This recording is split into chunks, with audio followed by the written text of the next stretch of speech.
What lessons can we learn from the Swiss institutional policies in the development of the good intercultural relations among different communities? Okay, so I don't know how much you know about Switzerland, but it's a very decentralized state. Actually, it's a federation of cantons which decided to come together to create the federal state of Switzerland. So by nature, the governance systems is established or built on diversity of the different cantons and the different communities in the cantons. Switzerland also have French, German, Italian, and also Roman-speaking communities. And a language is not only a way of communicating, it also reflects a culture behind and what is your identity. So I think the Switzerland is a political system and governance system which by default in its construction promote diversity at all levels. And even in our constitution, I have it here, actually it's also the people and the cantons decide to go together and to defend the basic principles, human rights, and they also want to celebrate diversity and multiculturalism, multilingualism, and so forth. So this diversity issue, multiculturality, is part of the Swiss culture, but it's also part of the Swiss system. And I think it takes a lot of efforts at all times within the municipalities, within the canton, within the state to really make sure that we find the right way for people to understand each other, for people to communicate. Even sometimes we don't speak the same language. Even in one canton or one region, you have part being German, the other part being French speaking, for example. We more or less will understand the other side. Many people will passively understand the other language, but not in a proactive manner. They will not necessarily be able to really have a full conversation because we also have German and Swiss German, which is two different languages. But it also means that you're open to the other. You need to pay attention.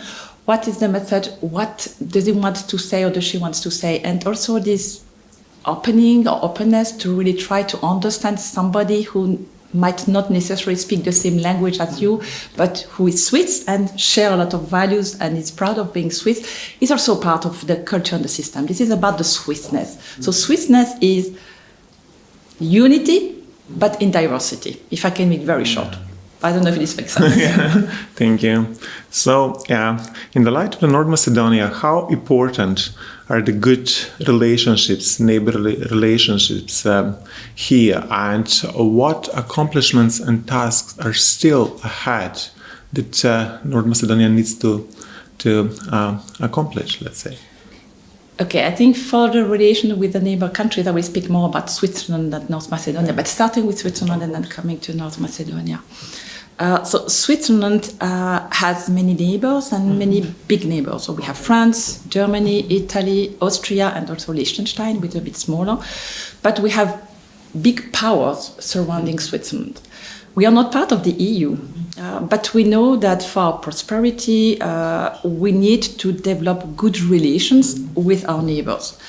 Now, in a world where you have globalizations or where you have global and regional problems, for most of the issues, if not all of them, you need to discuss, dialogue, and find a solution with your neighbor.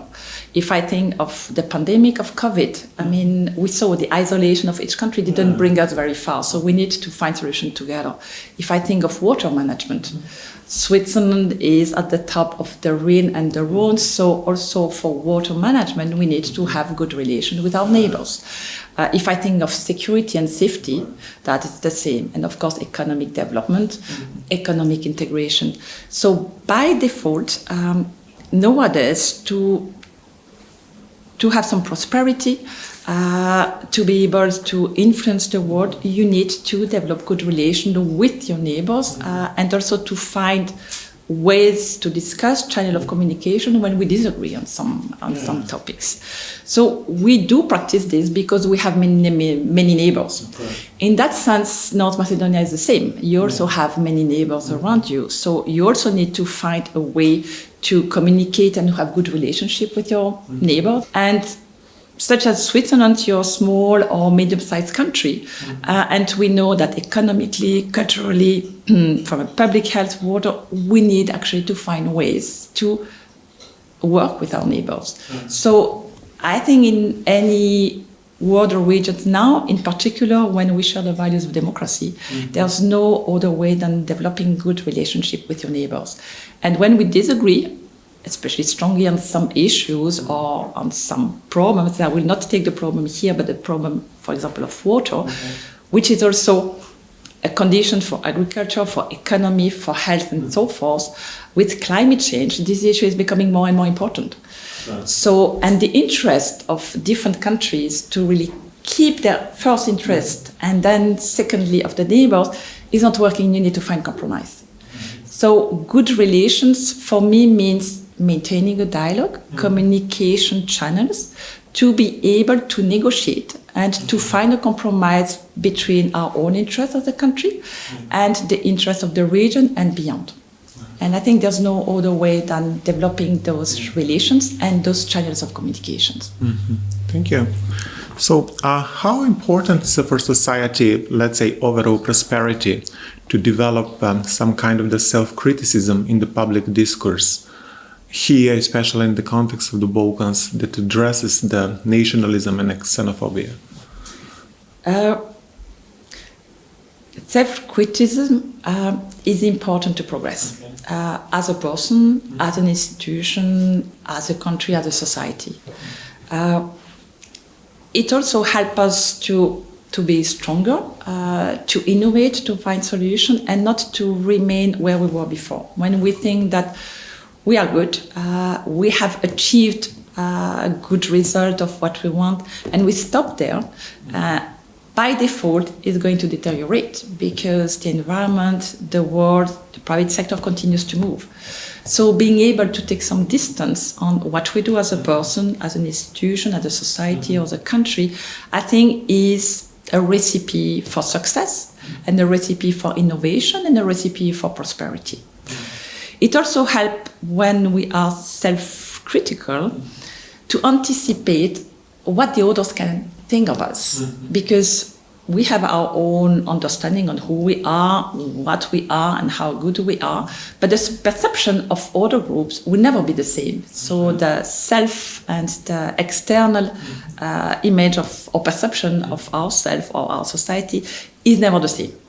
And of course, the truth does not exist because it's a question of perception. So being aware of this, that the truths always have to be relooked at, rethought, also helps then to better understand how the others can perceive that and also open some path for negotiation. So you also need to know where the others come from, what could be the criticism from the others towards us, to be able then to engage and then maybe to overcome some of those criticisms which are completely irrelevant.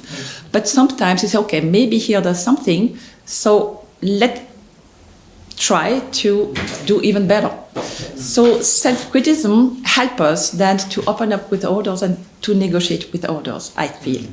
And even here in the Swiss embassy or with my team, I always challenge a little bit. Yes, we might do good work and we do good work, but can we do better? But to answer this question, among ourselves in the team or among our project, we need to be critical.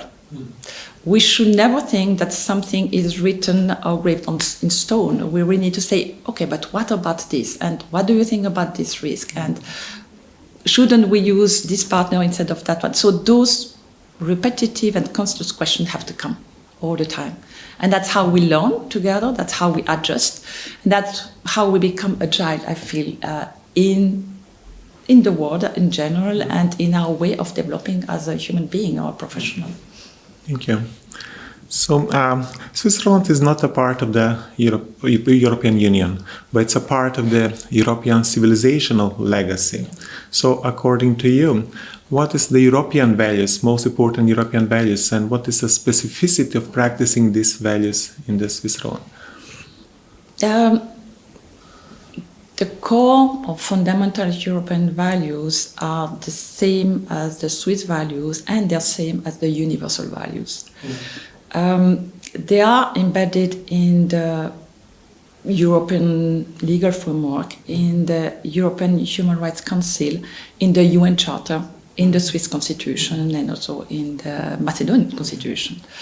So I think it's not, what do we mean by European values? Are we talking about the fundamental values that are also part of the UN values? And I feel, yes. So those values, European values, are really about democracy, rule of law, respect of human rights, minority rights, equality, solidarity. So they are really the core values, I think, of the multilateral system, and that all countries have to respect. And of course, then you need to find your own mechanism within Europe on how to deal when some of those values are at risk or when they are challenged. But when we ask, and very often I ask myself the question, when we say European values, for me, which are fundamental values and also Swiss values, what are the other values we are talking about? Yeah. So when we say, okay, the European values are being questioned or challenged, then I say, okay, but what other values will replace those European values? Which again, that's fundamental values. And that's very often where it stops. Because then you need to name the other values, or you need to name the values you disagree with. And I feel those values in any democracy are embedded in their basic laws, constitutions. So it's very difficult to challenge that. And even in many communities, societies are also embedded in the culture and the society. I mean, you wouldn't say that a community or society is for discrimination or against the respect of children, or that some people have to be excluded. I think it is not possible to say that anymore. So it's those European values, it's just for me a way to say that they are part of our continent and we want to practice them. And in that sense, Switzerland is completely integrated into those values. And I feel also the Western Balkan and your country. Sure. Thank you. So the next question is the European Union enlargements,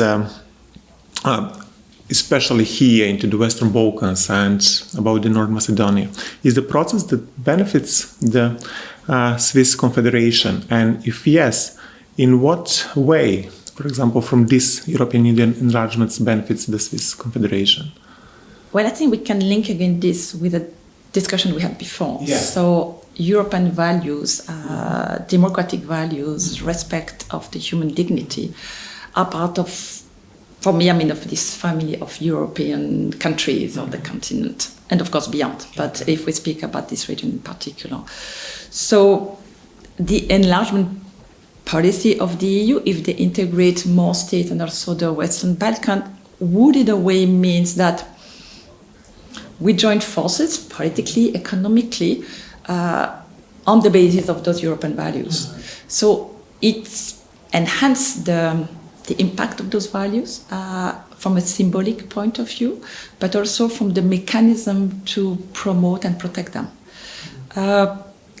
In terms of security, I feel also that there's a lot that we could gain if the region or this country decides to join the EU, because also Switzerland, we're not part of the EU, but we have a lot of bilateral agreements with the EU. And in terms of science, security, economic relations, we're really into it also. So that will be in a way easier because then you will be part of the EU. So it's also easier for us because then you're part of this big family that is also around Switzerland. So I think we would benefit, definitely. But maybe taking also the other side, if the Western Balkan countries become part of the EU, it also means that they have promoted and achieved some of those key reforms that are necessary to enter into the EU. The rule of law, the fight against corruption, the different alignment of the law with the EU regulations and the standards. So in a way, that will also mean that those reforms will be successful for your own people. Sure. So it will be kind of an additional demonstration that the country, the government, the citizens are ready to move on for those reforms and to achieve the result and the system that allows rule of law, fight against corruption, democratic institutions, participation, and so forth. So it's a kind of continuation of this, and an end in itself. Yeah, and in a very similar context, do you have the impressions that the EU credibility in the terms of the enlargement of the European Union is diminished here into the Balkans? And if yes, what should be done to be restored this credibility, especially after the so long process of and very unpredictable? Yeah, I think you know as much as I do that you have a lot of surveys showing that the credibility of the EU is going down. Mm-hmm. But the question behind the survey is why and what is going down? Is it the EU as an institution? Are there the values or European values that we've been talking about before? Is it the trust that we can have in the system? Is it the frustration because this process is very long and might still be very long? I think it's a combination of the whole. But I think it's important again to stand and to defend those values. Coming back also to your first question on Switzerland and how we share also the European values, because they are the core of democracy. So I think for people and citizens, even if they doubt that the EU can deliver, and I can understand that, but what is beyond or behind just the EU administrative and political structures? What is the essence of the EU and what is the core of the EU? So those values again. And of course, practicing values is always challenging. It might be difficult at times, but I feel that civil society, government, activists, culture organizations really need to put again at the center, but who are we, Macedonian? What are the key elements of the EU that makes us that we want to be part of this big family? Isn't it in a way the values or only the direct benefit that you can have? It's never one or the other. The fundamental chapters, are about the values, and then the economic opportunities that can bring, or the migration is another part. But I think it's important to always bring back at the center what are the European values, and it's not only the EU not delivering. In addition, the EU, I have the impression, and again, not being part of the EU, I'm not a specialist on the policy, enlargement policies and how the EU works, but I feel that people don't really understand what is the EU as a structure, the Commission, the Council of Ministers, the member states, and how it functions. It's a little bit like Switzerland in a way. And I have to be careful here because we are not part of the EU. But it's a set of 27 member states negotiating on a regular basis with a common framework, some common laws and the famous acquis. But then for the enlargement policy, there are different levels of negotiation. And when we say EU, are we talking about the Commission? Are we talking about the 27 member states? Are we talking about the Council of Europe? What are we talking about? So I feel that also explaining how the EU functions, how decisions are being taken, and who can take the decision, who has which power or which influence or not, is not so much part of the debate. So, and I feel that sometimes the expectation that people have are unrealistic, because we cannot ask, for example, Brussels, you have to deliver and you tell your member states what to do. It doesn't work that way. It's always a compromise, dialogue compromise within that legal framework that sets also the rules on how they should function and what belongs as core values and political system of the different member states. But again, better understanding what the EU is about, what the EU can deliver. And we also saw with Brexit. Sometimes, even a member state can decide, well, we don't want to be part of this because it's too heavy, or I don't know, but there was a decision to get out with many consequences. also when we talk about the EU and the reputation of EU is okay. Reputation is going down, trust is going down. So do we still want to be part of this family, European values, EU accession, which is somehow different?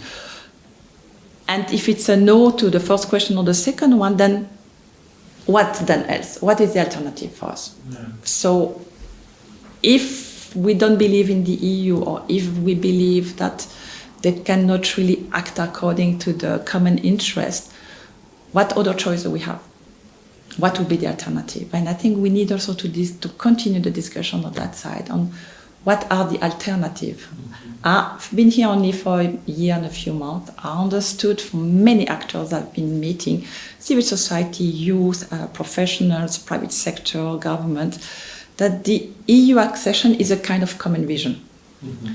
But people are tired, people are frustrated because it takes time. Mm-hmm. But shouldn't you start really by engaging in the reforms that is good for your country, for your people, that in a way will bring you closer to the EU and to the EU accession? Because it's not so much the EU accession we continue or not. The reforms have to come. And we know that even if the process continues, if the change of constitution happens, you will not become an EU member just right away. All those reforms have to come and to happen. So really to put again at the center the reforms for the country and the people and the prosperity of the people, and to say, okay, our vision, where do we want to be in 5, 10 or 20 years from now? And what do the young people want? Also, that's also their future. So it's always a balance between those different interests, but don't lose the focus or don't lose the lighthouse in a way. Mm-hmm. If you believe that you want to be there, the road is going to be long, but the reforms have to start from within. And so even if it might not be the EU accession per se, still the reform should come. And maybe then it will be easier to enter the EU. But that's a decision you, Macedonian people, have to take with your authorities. Thank you. So my last question, maybe it's implicated from the previous one, and we already addressed in a certain context, in a certain extent. So do you have a message for the civil society, media, and institutions of the North Macedonia? I think now we live in difficult times. Crisis is part of life. So we need to be prepared for that. But because of all those crises, because of the frustration that you have also mentioned before for the EU accession, emotions are very high. And we know that there is all those discussion about the identity, about the language and so forth. So emotions are high, and we need to be able to talk about very important issues and decisions to be taken, maybe with less emotions, but be more rational in our discourse.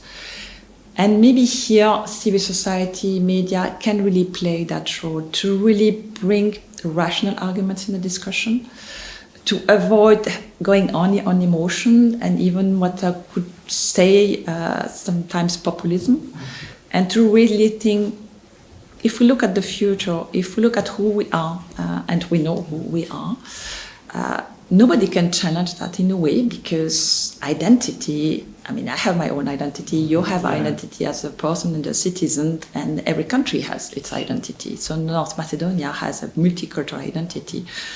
So being proud of that and say, okay, if we are proud of our identity, where do we want to be in the future? But don't let too many emotions and irrational discourse come into the discussion. Of course, it has to be there, but not to kill the debate, not to kill the diversity of opinion, not to kill the fundamental values of a democracy. That there are different opinions, sometimes very extreme opinion, very polarized, but create the space to be able to exchange in a respectful manner, and focusing on the essence, on what is the most important. Sometimes it's very difficult, and I know it's always when you are difficult in difficult relations with another country or in a conflict. I've been working in many countries in conflict or in fragile contexts, as we call them. But we need to find a space to really discuss in a non-emotional manner or with less emotion, have to come, but focusing on the essence.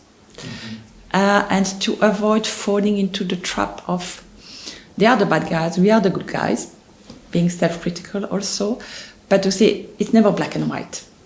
And so if we bear those values of democratic values, dialogue, rule of law, respect of minorities, if we feel it's at the core of who we are, then to remind this all the time, to create again that space to say, okay, if these are our values, then we need to have the courage to practice them in very difficult time also.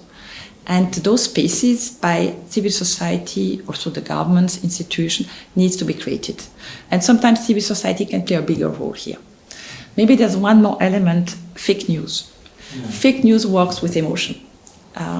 We saw in many studies that real information that is not fake is less on the emotions, and then in terms of spreading, it's not as fast.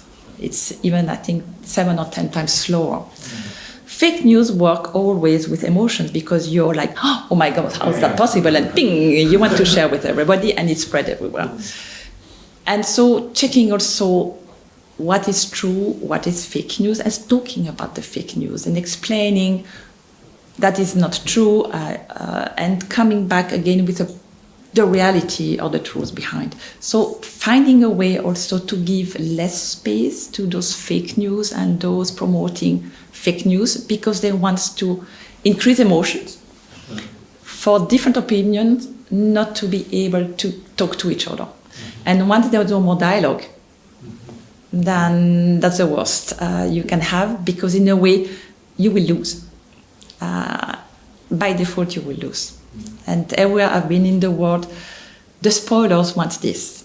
Make sure there's no more dialogue, make sure different groups don't trust each other, and that's when you divide and you get what you want as undemocratic actors or undemocratic spoilers. And we should avoid those spoilers creating such a space. And I think, again, many actors and civil society in particular can play a role in this regard.